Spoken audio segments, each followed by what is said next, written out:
What defines a Souls-like? Is it the blocking, parrying, light or heavy attack, dodging, the world building, or the enemy design? No, it's the addictive loop. It's how you've been placed in this world with the odds already stacked against you.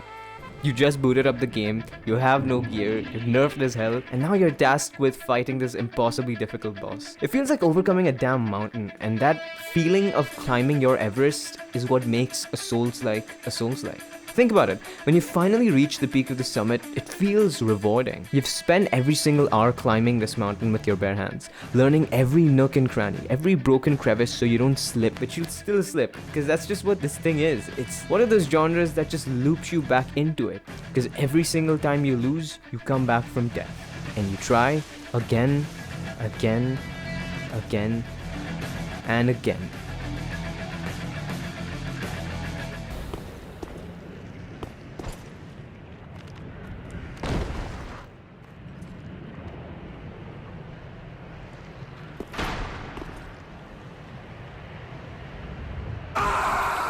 But with each failure, you learn to scale this mountain a little better.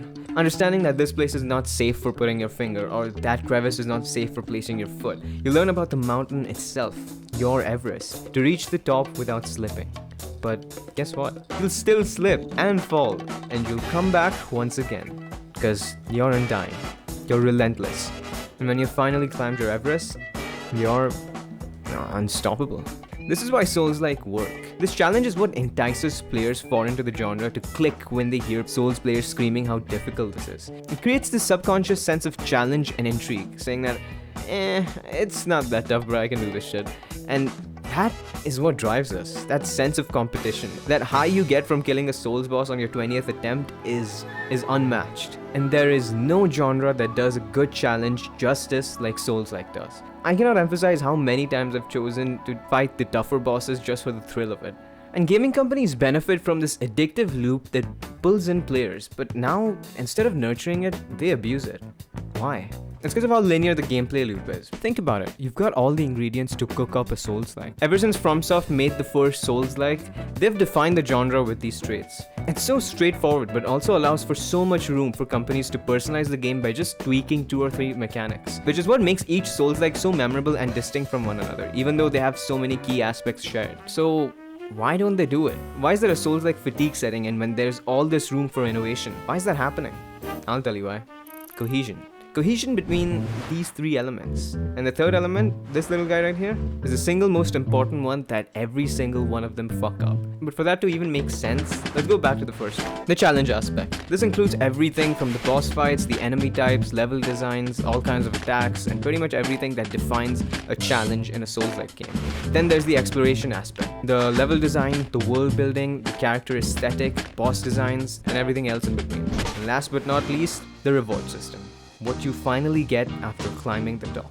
I feel like a lot of Souls-like have this thing where they nail the world building aspect, they nail the exploration aspect, but the cohesion in the gameplay loop falls apart because every single one of them keep messing up the most important factor, the reward system.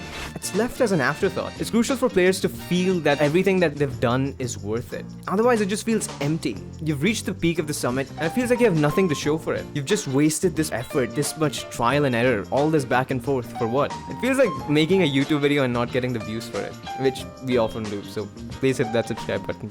Besides FromSoft, I often see too many Souls-like failing the reward system aspect. Nioh 2 gets boring after a while without any new weapons, gadgets, enemy types, and pretty much everything in between. It's just the same stuff on repeat with minor tweaks. Same with wuchangfallenfeathers and tons of other Souls-like that really undermine how important this is. It feels like their definition of reward and challenge gets lazier as the levels progress. Think of all these aspects as different instruments.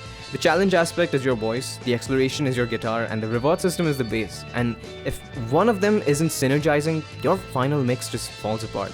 This is what's creating the Souls-like fatigue. It's not an abundance of Souls-like games. It's the rushed milking of the genre. And it feels like it's a generational canon event, starting from hero shooters, battle royales, co-op horror, and now Souls-like. Ponder on that.